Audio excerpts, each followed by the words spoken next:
জীবনকে সহজ করতে আলাপচারিতার এই নিয়মগুলো মেনে চলতে পারেন। বয়সে বা মর্যাদায় আপনি হয়তো বড়, তাতে কি? সবার সঙ্গে সহজভাবে কথা বলুন, নিজে থেকে সম্ভাষণ জানান। অতিরিক্ত ভারিক্কি কথাবার্তা থেকে খুব ভালো কিছু হয় না। সবাইকে সম্মান দিয়ে কথা বলার চর্চা করুন। অপরপক্ষের মানুষটা বদলালেও আপনি কিন্তু আপনিই থাকছেন। যার সঙ্গে বেশ লম্বা একটা সময় আলাপ করতে হবে, তার আগ্রহের বিষয় সম্পর্কে জানতে চেষ্টা করুন, তার প্রশংসা করুন। নিজের ভালো শুনতে কে না পছন্দ করে? আপনি যেটা বলবেন সেটা শুনে যদি কেউ কষ্ট পায়, তাহলে কথাটা শেষ মুহূর্তে হলেও ফিরিয়ে নিন। ভালো কথা বলুন, তা না হলে মুখ বন্ধ রাখুন।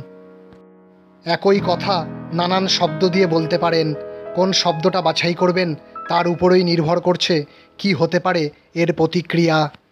একই কথা নানান শব্দ দিয়ে বলতে পারেন। কোন শব্দটা বাছাই করবেন তার উপরেই নির্ভর করছে কি হতে পারে এর প্রতিক্রিয়া। ধরা যাক কেউ কোনো মন্দ কাজ করেছেন, আপনি যদি চট করে বলে বসেন, এই তোমার শিক্ষা দীক্ষা, তাহলে কিন্তু আপনি তার ভুলটা ধরিয়ে দেওয়ার চেয়ে ব্যক্তিগত আক্রমণ করে ফেললেন বেশি। বরং কোমল স্বরে বলুন তার ঠিক কোন কাজটার কারণে কার কোন অসুবিধাটা হচ্ছে। কথা বলার সময় এদিক ওদিক তাকাবেন না। যার সঙ্গে কথা হচ্ছে তার চোখের দিকে তাকিয়ে কথা বলুন, তার প্রতি মনোযোগ দিন। যার সঙ্গে কথা বলছেন তিনি যেন নিজেকে গুরুত্বহীন মনে না করেন।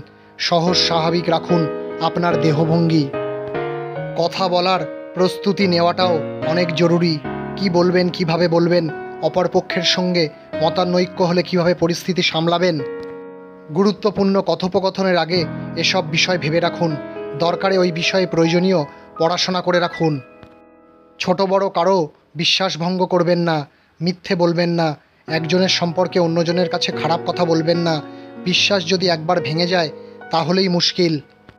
আপনার সহকর্মী হয়তো পারিবারিক সমস্যায় আছেন, নিজেই খানিকটা বাড়তি চাপ নিয়ে তাকে সাহায্য করতে পারেন। আপনার এই এগিয়ে যাওয়া কিংবা আমি সামলে নিচ্ছি এদিকটা, এমন একটা আশ্বাস বাণীতে আপনার কাজের পরিবেশ সুন্দর থাকবে। কেউ দুঃখের মধ্য দিয়ে গেলে চট করে বলে বসবেন না, আমি বুঝতে পারছি তোমার কেমন লাগছে।